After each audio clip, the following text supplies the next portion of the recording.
Bismillah, alhamdulillah, wassalatu wassalamu ala rasulillah. Teman-teman, bagi kita yang mempunyai hajat, mempunyai keinginan, mempunyai cita-cita yang besar begitu, disunnahkan untuk melaksanakan sholat hajat. Hal ini diriwayatkan oleh Imam At-Tirmidzi jika kita punya keperluan. An Utsman bin Hunayf, dari Utsman bin Hunayf radhiyallahu anhu, anna rajulan dariran atan nabiyya sallallahu alaihi wasallam. Pada suatu hari seseorang yang dorir itu yang buta, tidak bisa melihat, atan nabiyya, mendatangi nabi. Faqala, kemudian dia berkata kepada nabi, ya Rasulullah, ud'ullaha ta'ala an yu'afiyani.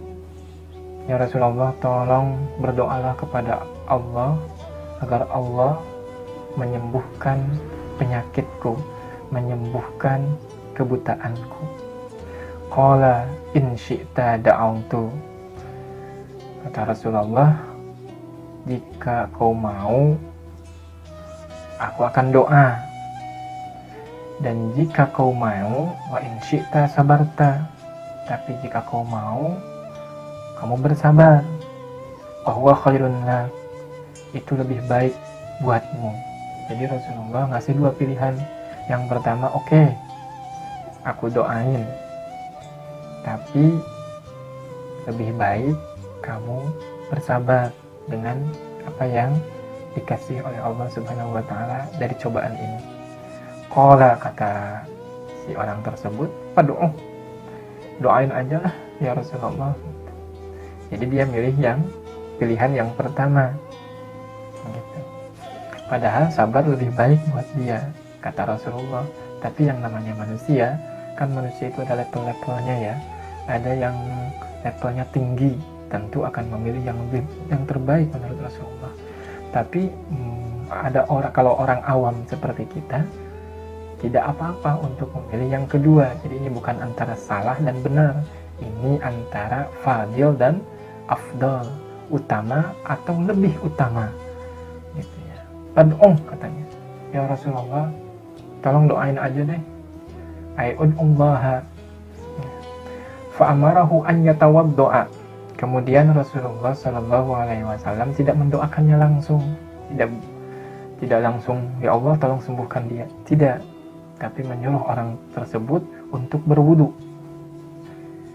Fayuhsin wudu'ahu,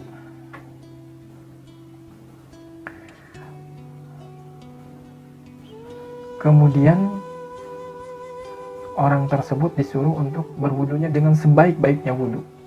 Ya, maksud sebaik-baiknya wudu itu disempurnakan wudunya dengan penuh kekhusyuan, karena wudu ini mempunyai peranan penting sebagai muqaddimah dari ibadah sholat. Sehingga Imam Asy'arani mengatakan bahwa qadrul khusyu' fi shalah biqadril khusyu' fil wudu. Khusyuknya seseorang dalam sholat itu sudah bisa dinilai dengan khusyuknya seseorang ketika dia berwudu. Kalau wudunya biasa-biasa saja, kalau wudunya asal-asalan, bisa dipastikan kekhusyuan sholatnya juga asal-asalan. Begitu menurut Imam Asy'arani. Wa yad'u bihadzal du'a, kemudian Rasulullah mengajarkannya doa. Doanya apa? Allahumma inni as'aluka, ya Allah, aku meminta kepadamu, wa tawajjah ilaika, dan menghadapmu ya. As'aluka, ya Allah, hamba minta, wa tawajjah ilaika, dan berhadapan kepadamu, menghadap kepadamu. Kan kalau orang menghadap itu keperluannya sangat besar, keperluannya sangat mendesak gitu. Binabiyika, dengan syafaat dan dengan jah Nabi ya. Jadi dia bertawassul dengan Nabi Muhammad SAW. Oleh karenanya para ulama membolehkan, mensyariatkan dan mensunnahkan bertawassul dengan Nabi Muhammad SAW ya. Bin Nabi Muhammad, mana dalilnya bertawassul kepada Nabi Ini adalah dalilnya. Nabi rahmah, Nabi rahmat. Ya.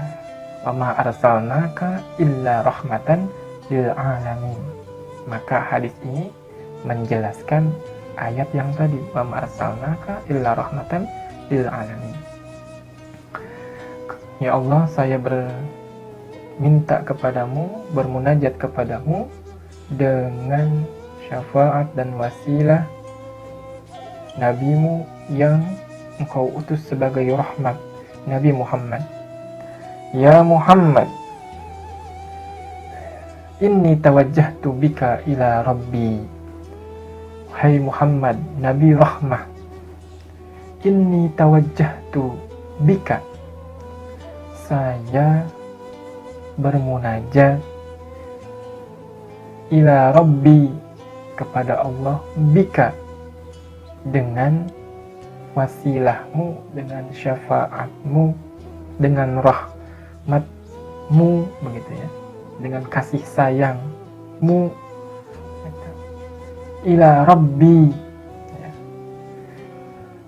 kepada Tuhanku, fi hajati, dalam hajatku ini, dalam kebutuhanku ini, dalam permintaanku ini.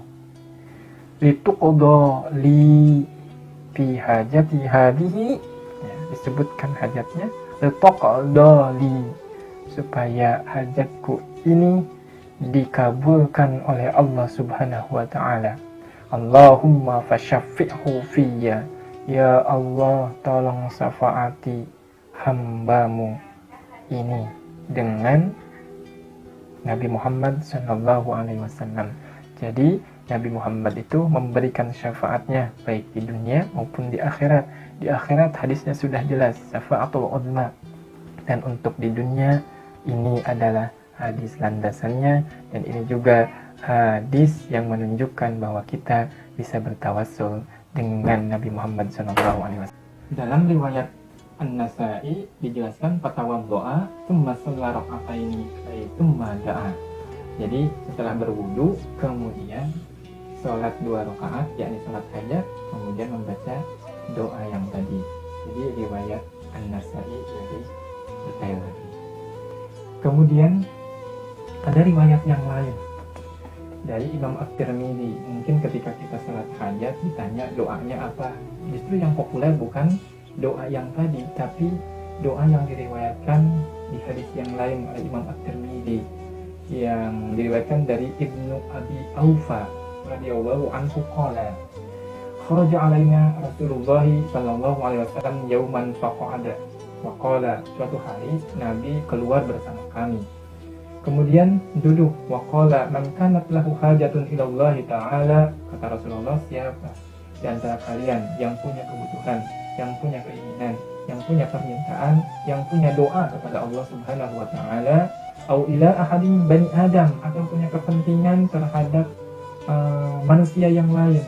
Kita umpamanya punya sesuatu, punya kepentingan dengan salah seorang di antara kita, bisa tetangga kita, bisa atasan kita, yang ada hubungannya dengan pengabulan atau hubungannya dengan orang lain, seperti susah bayar utang, seperti dan yang lainnya lah, gitu ya. Fal yatawaddo'a wa yuhsinul wudu, hendaklah yang punya keinginan kepada Allah ataupun kepada manusia yang lain, fal yatawaddo'a wa yuhsinul wudu, dan hendaklah dia berwudu dan wudunya harus baik. Kenapa wudunya harus baik? Karena tadi al-khusyu', qadrul khusyu' fil wudu, qadrul khusyu' fis shalah, qadrul khusyu' fil wudu. Tsumma yusalli raka'ataini, kemudian dia harus salat 2 rakaat. Tsumma yusni 'ala Allah azza wa jalla, kemudian memuji Allah. Alhamdulillah, alhamdulillah, alhamdulillah, terima kasih atas segala nikmat-Mu selama ini ya Allah. Yusalli 'alan nabi, kemudian salawat dulu. Allahumma shalli 'ala sayyidina Muhammad wa 'ala ali sayyidina Muhammad. karena sholawat ini merupakan kunci dari doa. Jadi awal sebelum doa, awali dengan sholawat, dan akhir sebelum doa diakhiri dengan sholawat, sebagaimana sudah saya jelaskan tentang fadilah sholawat di hadis Ubay bin Ka'ab. Semua liyaqul, dan setelah itu dia berdoa.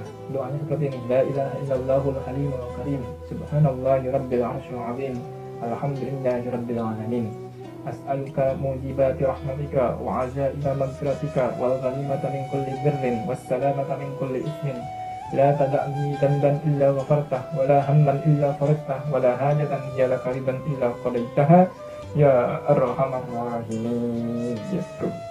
Jadi ini adalah doa yang masyhur, bahkan saya pun pertama kali diajarkan doa adalah doa ini.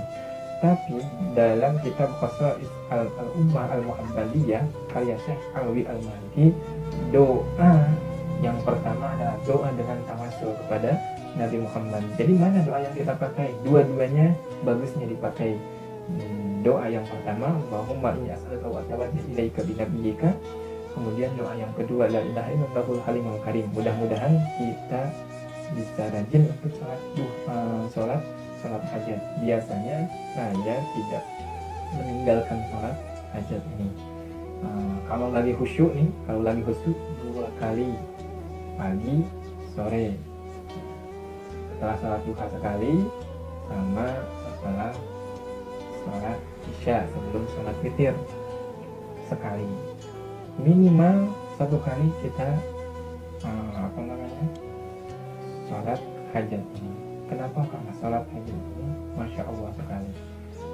Rasulullah bisa syafaati orang di dunia maupun di akhirat. Hadisnya yang tadi. Mudah-mudahan kita semuanya diberkahi oleh Allah Subhanahu wa Ta'ala, dikabulkan semua keinginan kita dan cita-cita kita. Dan alhamdulillah berkat riyadhah sholat hajat, sholawat, dan sedekah, alhamdulillah hampir semua hajat saya yang besar, hajat saya yang menjadi cita-cita saya selama ini, alhamdulillah dikabulkan oleh Allah Subhanahu wa Ta'ala. Mudah-mudahan ada manfaatnya, dan mudah-mudahan kita semuanya bisa terus untuk mendekatkan diri kepada Allah. Sallallahu alaihi wasallam Muhammad wa ala ali sayyidina Muhammad.